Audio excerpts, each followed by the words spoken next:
ഋഷഭ് ഷെട്ടി സംവിധാനം ചെയ്ത് നായകനായി എത്തുന്ന സിനിമ വലിയ ബജറ്റിലാണ് ഒരുങ്ങുന്നത്. എന്നാൽ കാന്താരയുടെ ആദ്യ ഭാഗത്തിന്റെ ബജറ്റ് 14 കോടി ആയിരുന്നുവെന്ന് തുറന്നു പറയുകയാണ് ഇപ്പോൾ ഋഷഭ് ഷെട്ടി.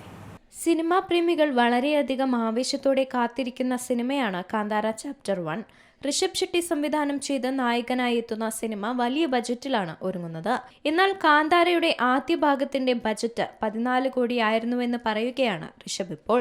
തന്റെ ആദ്യത്തെ ബിഗ് ബജറ്റ് ചിത്രമായിരുന്നു അതെന്നും എന്നാൽ സിനിമയുടെ കളക്ഷൻ വെച്ചാണ് സിനിമ ചെറിയ ബജറ്റ് എന്ന് പറഞ്ഞിരുന്നതെന്നും ഋഷഭ് ഷെട്ടി പറയുന്നു.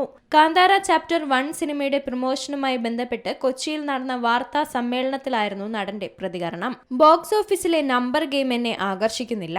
എന്റെ ജീവിതത്തിലെ ഏറ്റവും വലിയ ബജറ്റ് ചിത്രം അന്ന് കാന്താരയായിരുന്നു. ഒരു നായകനായും സംവിധായകനായും അത്രയും വലിയ ബജറ്റുള്ള സിനിമകളിൽ ഞാൻ പ്രവർത്തിച്ചിരുന്നില്ല.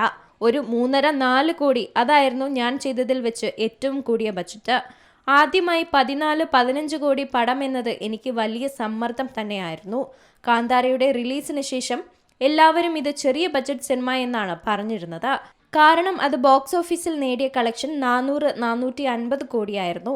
അത് വെച്ചാണ് കാന്താര ഒരു ചെറിയ ബജറ്റ് ചിത്രമാണ് എന്ന് പറഞ്ഞിരുന്നത്.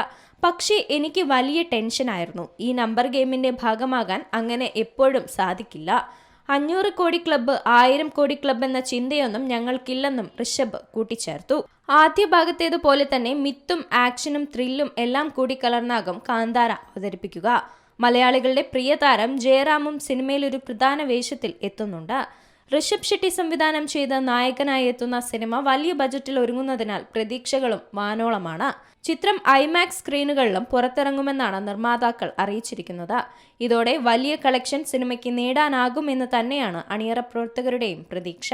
Entertainment desk, C Malayalam news. ഏറ്റവും പുതിയ വാർത്തകളും വിശേഷങ്ങളും വിരൽത്തുമ്പിലറിയാൻ സി മലയാളം ന്യൂസ് എല്ലാ ഡിജിറ്റൽ പ്ലാറ്റ്ഫോമുകളിലും ലഭ്യം.